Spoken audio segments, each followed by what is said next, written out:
央视公布了我海军大型舰队前往俄罗斯进行中俄2021海上联合演习的消息，引起了国内外网友的热议。这也说明了中俄战略互信达到了一个全新的水平。各位老铁们，大家好，欢迎收看本期迷彩虎，我是虎哥。央视公布了我海军大型舰队前往俄罗斯进行中俄2021海上联合演习的消息，引起了国内外网友的热议。原因就是中国此次派出的舰队实力异常的强大，由一艘万吨大驱055和一艘 052D 驱逐舰领衔，携2艘 054A 护卫舰和2艘后勤船只前往俄罗斯。经过对马海峡的时候，引起了日方的反应，慌不择路地派遣飞机进行侦察。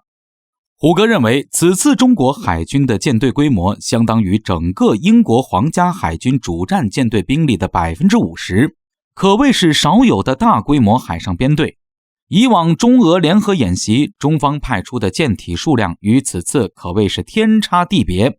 这也说明了中俄战略互信达到了一个全新的水平。中国的海军舰队也引起了俄罗斯网友的热议，有网友看到了此次舰队有一艘潜艇保障舰船，因此认为有很大的概率会有潜艇伴随整个舰队一起参加军事演习。虎哥看到部分俄罗斯网友表示非常羡慕，因为整个俄罗斯海军都没有这么强力的战舰，这还仅仅是我军从南海、东海、北海3大舰队抽调的一丁点舰艇数量，其总规模甚至比俄罗斯在亚太的海军还要强。虎哥认为这位网友说的没有错，目前俄罗斯在亚洲的舰队只有海军太平洋舰队，这个舰队目前装备了2艘导弹巡洋舰和5艘驱逐舰，这些主力战舰最早的为1980年生产的，最晚的为1990年代生产，基本上都是苏联时期的老式舰船，性能在2000年代尚可，但是到了现在这种新型的战场环境就显得较为落后，和中国海军的舰船相比，无疑是落后了很多。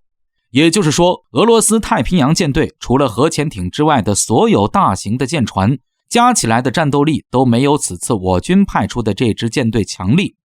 虎哥详细的计算了一下俄罗斯太平洋舰队的具体实力，其中一艘25000吨的基洛夫级导弹巡洋舰正在趴窝，目前处于缺少维护的状态，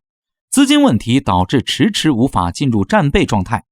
另外一艘也是唯一的一艘可以随时部署的巡洋舰是光荣级导弹巡洋舰，拥有8个 SAN-6 垂发装置，可搭载64枚 S-300 防空导弹海基板。但是值得提及的是，这个垂发只有一个发射口，类似于左轮手枪，只能一发一发的打，严重限制了火力通道。剩下的5艘现代无畏级驱逐舰干脆没有垂发系统，采用的是老式的发射架。这种发射架已经被世界各大国淘汰，并相继换装垂发装置。目前俄罗斯是独一份，这还仅仅是武器方面的问题。在先进程度上，中国的055、052D 采用了有源相控阵雷达，具备了区域防空能力。054A 护卫舰的普通雷达性能也超过了同时期俄罗斯无畏级不少。更厉害的是，我方的作战舰艇全部携带了垂发单元。055大驱作为中国海军吨位最大的驱逐舰，当之无愧地携带了112个垂发单元。052D 由于较小的体型限制，只能携带64个垂发单元，而更小2艘 054A 护卫舰则是各自携带了32个垂发单元。这4艘作战舰艇的垂发数量达到了240个，超过了整个俄罗斯太平洋舰队主战舰艇的总数量。这也就是为什么俄罗斯网友能够如此羡慕的原因。